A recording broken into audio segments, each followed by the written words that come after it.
Hello friends, welcome to GS analysis centre. Daily current affair के सत्र में आज हम डिस्कस करेंगे 7 जुलाई का करंट अफेयर्स। करंट अफेयर के अलावा जितने भी इंपॉर्टेंट एक्स्ट्रा फैक्ट होंगे सारे को डिस्कस करेंगे। साथ ही इसका पीडीएफ इस वीडियो के डिस्क्रिप्शन से आप डाउनलोड कर सकते हैं। तो चलिए स्टार्ट करते हैं आज का सेशन। पहला क्वेश्चन है, नूर सुल्तान में आयोजित प्रथम एलोडा कप बॉक्सिंग 2022 में भारत ने कितने पदकों के साथ अपने अभियान को समाप्त किया? तो देखिए, एलोडा कप बॉक्सिंग 2022 का ये पहला ही संस्करण था। इसका आयोजन कजाकिस्तान की कैपिटल नूर सुल्तान में किया गया। इसमें भारत ने कुल 14 पदक जीते। 14 पदकों में भारत ने 2 गोल्ड मेडल, 2 सिल्वर मेडल और 10 ब्रॉन्ज मेडल जीते। भारत की ओर से स्वर्ण पदक विजेता का नाम याद रखिएगा, अल्फिया पठान ने 81+ किलोग्राम भार वर्ग में और गीतिका ने 48 किलोग्राम भार वर्ग में गोल्ड मेडल जीता। अल्फिया पठान महाराष्ट्र से बिलोंग करती हैं, वहीं गीतिका ये हरियाणा से बिलोंग करती हैं। चलिए अगला क्वेश्चन है, हाल ही में किस देश की सरकार ने विश्व में सबसे अधिक 31 मिलियन टन सोने के भंडार की खोज की घोषणा की है? तो ये है अफ्रीकी देश युगांडा। युगांडा की सरकार ने हाल ही में घोषणा की है कि युगांडा में विश्व का सबसे बड़ा सोने का भंडार मिला है, और ये इतना बड़ा है कि विश्व में अभी तक जितना भी सोने का भंडार का पता लगा है उससे करीब 115 गुना बड़ा है। ठीक है, देखिए दोस्तों, हाल ही में भारत में सबसे बड़ा सोने का भंडार मिला था बिहार में। बिहार के जमुई जिला में, इसे भी नोट करिएगा। युगांडा की कैपिटल है कंपाला। यहाँ के राष्ट्रपति हैं योवेरी मुसेवेनी। प्रधानमंत्री हैं रोबिना नाबंजा। यहाँ की करेंसी है शिलिंग। शिलिंग मुद्रा और भी देशों में चलती है, जैसे कि केन्या, तंजानिया और सोमालिया। अगला क्वेश्चन है, हाल ही में केंद्रीय मंत्री डॉक्टर जितेंद्र सिंह ने अकादमिक उत्कृष्टता के क्षेत्र में लोक प्रशासन में किस अवार्ड की स्थापना की घोषणा की है? तो इस अवार्ड का नाम होगा doctor Rajendra Prasad memorial award, जो कि भारत के प्रथम राष्ट्रपति डॉक्टर राजेंद्र प्रसाद के नाम पर रखा गया है। ठीक है, तो अकादमिक उत्कृष्टता के क्षेत्र में लोक प्रशासन में ये अवार्ड दिया जाएगा। इसका नाम होगा doctor Rajendra Prasad memorial award. Doctor Jitendra Prasad ये केंद्रीय मंत्री हैं। प्रधानमंत्री नरेंद्र मोदी के पास जितना भी मंत्रालय है उन सभी मंत्रालयों में ये राज्य मंत्री हैं, जैसे कि परमाणु ऊर्जा विभाग, अंतरिक्ष विभाग इत्यादि। नेक्स्ट, हाल ही में बंगाली फिल्म निर्देशक तरुण मजूमदार का निधन हो गया। उन्हें किस वर्ष पद्मश्री से सम्मानित किया गया था? तो तरुण मजूमदार ये बंगाली फिल्मों के डायरेक्टर थे। इनका हाल ही में 92 साल की उम्र में कोलकाता में निधन हो गया। इन्हें भारत सरकार ने 1990 में पद्मश्री से सम्मानित किया था। पद्मश्री भारत का चौथा सबसे बड़ा नागरिक पुरस्कार होता है। तरुण मजूमदार की जो प्रसिद्ध फिल्में हैं इन्हें याद रखिएगा, बालिका बधू, कुहेली, श्रीमंत पृथ्वीराज, फुल्लेश्वरी, दादर कीर्ति, भालोबाशा भालोबाशा, अपान अमर अपान। ठीक है, ये सभी बंगाली फिल्में हैं तरुण मजूमदार की।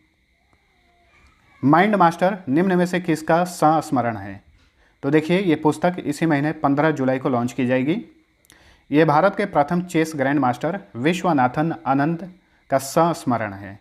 ठीक है, और इसके सह लेखक हैं सुसान निनन। देखिए, विश्वनाथन आनंद भारत के प्रथम चेस ग्रैंड मास्टर थे। साथ ही साथ भारत का सर्वोच्च खेल पुरस्कार है मेजर ध्यानचंद खेल रत्न पुरस्कार। वैसे इसका पुराना नाम है राजीव गांधी खेल रत्न। इस पुरस्कार के ये प्रथम विजेता थे। 1991-92 में इन्हें ये पुरस्कार दिया गया था। नेक्स्ट, हाल ही में किस समूह के तेजस नेटवर्क ने सांख्य लैब्स में लगभग 277 करोड़ रुपए में 62.65% हिस्सेदारी का अधिग्रहण किया है? तो देखिए, तेजस नेटवर्क जो है ये टाटा समूह का नेटवर्क है। इसी ने सांख्य लैब्स में लगभग 62% की हिस्सेदारी खरीद ली है, लगभग 277 करोड़ रुपए में। टाटा समूह की बात करें तो इस समूह का गठन किया गया था 1868 में। इसके संस्थापक थे जमशेदजी टाटा। मुख्यालय मुंबई में है। वर्तमान में इसके चेयरमैन हैं नटराजन चंद्रशेखरन। नटराजन चंद्रशेखरन जो हैं ये एयर इंडिया के भी चेयरमैन हैं। ठीक है, एयर इंडिया को टाटा ग्रुप ने खरीद लिया है, याद रखिएगा, 18,000 करोड़ रुपए में। नेक्स्ट, हाल ही में ब्रिटिश थिएटर ब्रिटिश थिएटर निर्देशक पीटर ब्रूक का 97 साल की उम्र में निधन हो गया। उन्हें भारत सरकार ने 2021 में किस पुरस्कार से सम्मानित किया था? तो देखिए, पीटर ब्रूक जो कि ब्रिटेन के प्रसिद्ध थिएटर डायरेक्टर थे, इनका निधन हो गया है। भारत सरकार ने 2021 में इन्हें पद्मश्री से सम्मानित किया था। ऑप्शन बी राइट आंसर है। नेक्स्ट, हाल ही में भारत सरकार ने किस देश को 75 एम्बुलेंस और 17 स्कूल बसें उपहार में दी हैं? तो देखिए, हाल ही में भारत सरकार ने भारत के पड़ोसी देश नेपाल को 75 एम्बुलेंस और 17 स्कूल बसें उपहार में प्रदान की हैं। Option C right answer. Nepal की बात करें तो नेपाल भारत के 5 राज्यों से अपनी सीमा साझा करता है। ये राज्य हैं उत्तराखंड, उत्तर प्रदेश, बिहार, वेस्ट बंगाल और सिक्किम। नेपाल की राजधानी काठमांडू है। काठमांडू में ही सार्क संगठन का मुख्यालय है। नेपाल के राष्ट्रपति हैं विद्या देवी भंडारी। यहाँ के प्रधानमंत्री हैं शेर बहादुर देउबा। यहाँ की संसद का नाम राष्ट्रीय पंचायत है। करेंसी है नेपाली रुपया। रुपया करेंसी भारत के अलावा और भी देशों में चलती है, जैसे कि श्रीलंका, पाकिस्तान, इंडोनेशिया, मालदीव, मॉरिशस और सेशेल्स। नेक्स्ट, हाल ही में नाटो के 30 सहयोगियों ने स्वीडन और किस देश के लिए परिग्रहण प्रोटोकॉल पर हस्ताक्षर किए हैं? तो देखिए, आप सभी को पता होगा कि नाटो में 2 देश शामिल होना चाहते हैं, स्वीडन और फिनलैंड। ठीक है, तो हाल ही में नाटो के 30 सदस्य देशों ने इन दोनों देशों के लिए परिग्रहण प्रोटोकॉल पर हस्ताक्षर किए हैं। तो ऑप्शन डी सही उत्तर है। नाटो में वर्तमान में सदस्य देशों की संख्या 30 है। नाटो का फुल फॉर्म होता है नॉर्थ अटलांटिक ट्रीटी ऑर्गेनाइजेशन, यानी उत्तरी अटलांटिक संधि संगठन। स्थापना हुई थी 4 अप्रैल 1949 को। मुख्यालय बेल्जियम की कैपिटल ब्रुसेल्स में है। सदस्य देश वर्तमान में 30 हैं। नाटो मिलिट्री कमेटी के चेयरमैन हैं रोब बाउर। नाटो के वर्तमान में सेक्रेटरी जनरल हैं जेंस स्टोल्टेनबर्ग। नेक्स्ट, भारतीय मूल के किस ब्रिटिश नेता ने ब्रिटेन के वित्त मंत्री पद से इस्तीफा दे दिया है? तो ये हैं ऋषि सुनक, जो कि ब्रिटेन के वित्त मंत्री थे। हाल ही में इन्होंने अपने पद से इस्तीफा दे दिया है और ऋषि सुनक के स्थान पर नादिम जहावी, जो कि इराकी मूल के हैं, इन्हें ब्रिटेन का नया वित्त मंत्री बनाया गया है। नेक्स्ट, निम्न में से किसने छात्रों के लिए परीक्षा संगम नामक पोर्टल लॉन्च किया है? तो परीक्षा संगम पोर्टल लॉन्च किया है केंद्रीय माध्यमिक शिक्षा बोर्ड यानी CBSE ने। ठीक है, 10वीं और 12वीं बोर्ड परीक्षा के परिणाम इस पोर्टल पर देखे जा सकते हैं। इस पोर्टल का नाम है परीक्षा संगम। CBSE की बात करें यानी central board of secondary education, इसका गठन किया गया था 2 जुलाई 1929 को। मुख्यालय नई दिल्ली में है। चेयरपर्सन है वर्तमान में निधि छिब्बर। हाल ही में इनकी नियुक्ति की गई है, इसलिए याद रखिए। चलिए अगला question, Aviva India life insurance company limited के नए CEO कौन बने हैं? तो Aviva India life insurance company जो है, ये भारत की डाबर इन्वेस्ट कॉरपोरेशन और यूनाइटेड किंगडम स्थित बीमा समूह अविवा का संयुक्त उद्यम है। तो हाल ही में इसके नए MD और CEO बने हैं असित रथ। ऑप्शन बी राइट आंसर है। अविवा कंपनी की भारत में स्थापना की गई थी 1834 में। तो फ्रेंड्स, ये था हमारा आज का करंट अफेयर। वीडियो पसंद आया है तो लाइक और शेयर जरूर करना। अब चलिए पिछले क्लास का फटाफट रिवीजन कर लीजिए। पहला क्वेश्चन, 1 जुलाई 2022 से किस देश ने वायरलेस जैमर, नेटवर्क बूस्टर और रिपीटर्स के निजी खरीद बिक्री और इस्तेमाल पर रोक लगा दी है? भारत ने। किस सोशल मीडिया कंपनी ने संयुक्त राष्ट्र, तुर्की, ईरान और मिस्र में स्थित पाकिस्तान के दूतावासों के आधिकारिक ट्विटर अकाउंट को बैन कर दिया है? तो यह है ट्विटर इंडिया। हाल ही में चर्चा में रहा वेरोवा माइट क्या है? तो ये एक पैरासाइट है, परजीवी है, जो कि मधुमक्खी के कॉलोनियों को काफ़ी प्रभावित करता है। इसी के कारण जो है इस पैरासाइट के कारण जो है ऑस्ट्रेलिया में काफ़ी मधुमक्खी के कॉलोनियों को नुकसान पहुंचा है, याद रखिए। रंपा विद्रोह का नेतृत्व करने वाले किस स्वतंत्रता सेनानी की 4 जुलाई 2022 को 125वीं जयंती मनाई गई? अल्लूरी सीताराम राजू। और इन्हीं की एक कांस्य प्रतिमा आंध्र प्रदेश में स्थापित की गई है, जिसका उद्घाटन PM मोदी ने किया। मिस इंडिया 2022 का खिताब किसने जीता है? कर्नाटक की सीनी सदानंद शेट्टी ने। भारत और पाकिस्तान के बीच बैक चैनल वार्ता का नेतृत्व करने वाले किस पूर्व राजनयिक का हाल ही में 81 साल की उम्र में निधन हो गया? सतिंदर लंबा। डिजिटल इंडिया वीक 2022 का आयोजन कहाँ पर किया गया? गांधीनगर में। लिस्बन डिक्लेरेशन जो हाल ही में खबरों में रहा, किसके संरक्षण से जुड़ा है? महासागर संरक्षण से जुड़ा है।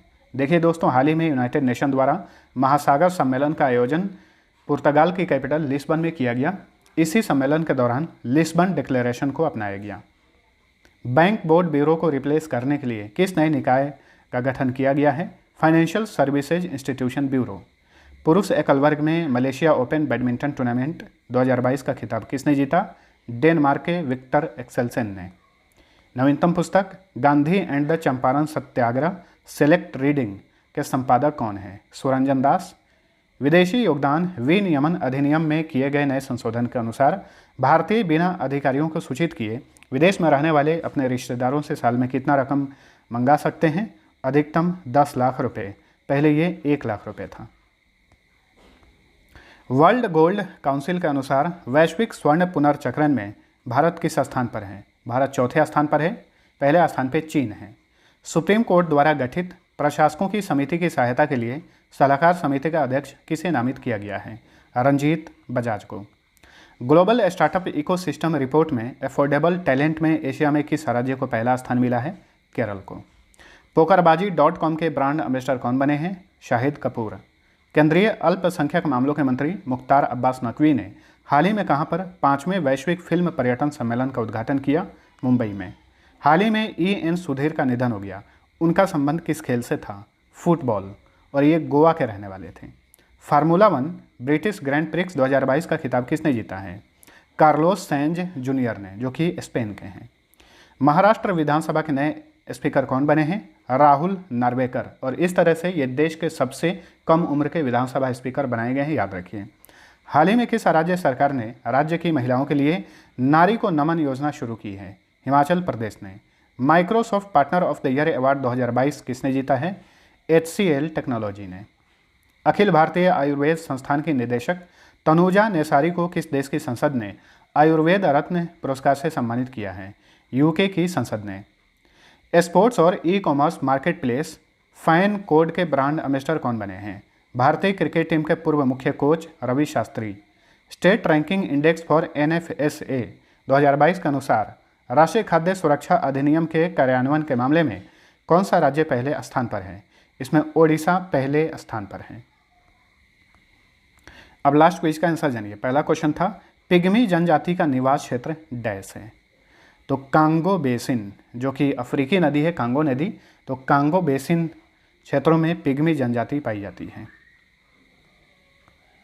SMS का विस्तृत रूप क्या है? ये दूसरा क्वेश्चन था। इसका सही उत्तर था शॉर्ट मैसेजिंग सर्विस। ठीक है, तो मैक्सिमम लोगों ने आंसर सही दिया था। अब चलिए आज का पहला क्वेश्चन है, धुआंधार जलप्रपात किस नदी पर स्थित है? दूसरा क्वेश्चन है, वॉइस मेल का आविष्कार किसने किया था? दोनों क्वेश्चन का आंसर नीचे कमेंट करके बताइए। मिलते हैं अगले वीडियो में, तब तक के लिए टेक केयर।